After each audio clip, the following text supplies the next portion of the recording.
Hello, my name is Phyllis T. Forrest, and I am the author of Through a Child's Eyes. The first time we met, it was pretty formal because I was introducing myself to you. But this time around, I would like for us just to sit back and have a conversation. For those of you who are not familiar with my book, it's actually a structured rules and guidelines for mothers and anyone who is raising children to follow to protect our children from sexual predators that we may unintentionally bring into our space. One of the rules in my book is allowing too much access to our children. Once I was in a crowded barbershop. I think it was like the holiday, like maybe Easter or something like that. And I decided to survey the guys. And my question to them, after I made sure that they understood that I wasn't accusing them of anything, I wasn't calling anybody a pedophile, but I really wanted them to give my subject some thought.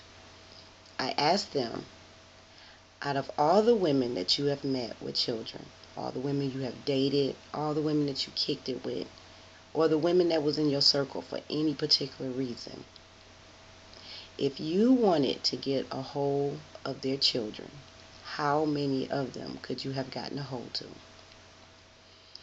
And after some thought, and it took them a minute, and I was happy about that, because if anybody would have answered that question too quickly, I would have had to look at him with my cat eye, because it seemed like he didn't had that thought before. So once they all meditated about it, conversed about it, they pretty much all agreed that they could have gotten a hold to every last one of them. Now, I don't know if this bothers you, but it bothers me, because are we really that lax? And I'm going to tell you my opinion of why I think it happens.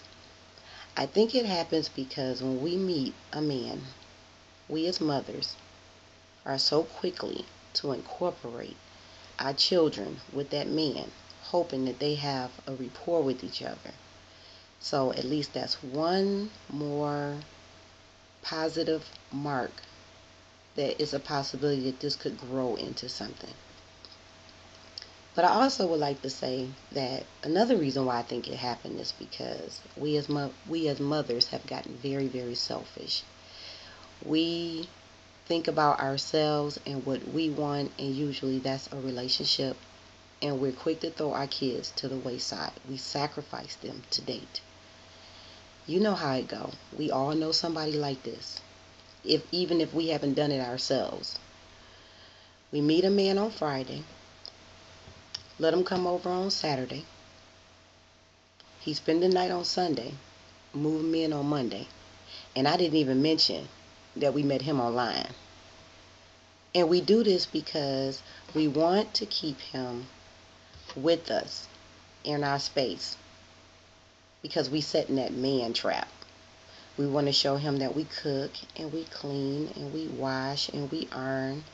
We fold up his clothes all nicely, and then we put his clothes all neatly in the drawer. And you know what drawer I'm talking about. The bottom one on the left.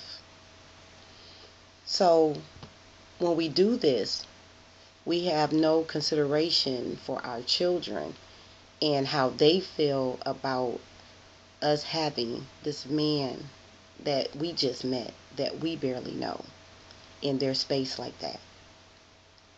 And we need to really start considering how we go about doing things. I feel like the book that I've written with the guidelines and rules, go ahead and date.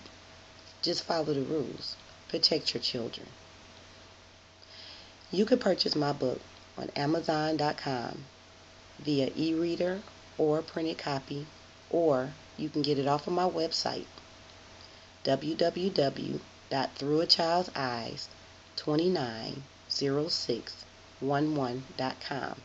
That's www.throughachildseyes290611.com. So until the next video, I'll see you guys later.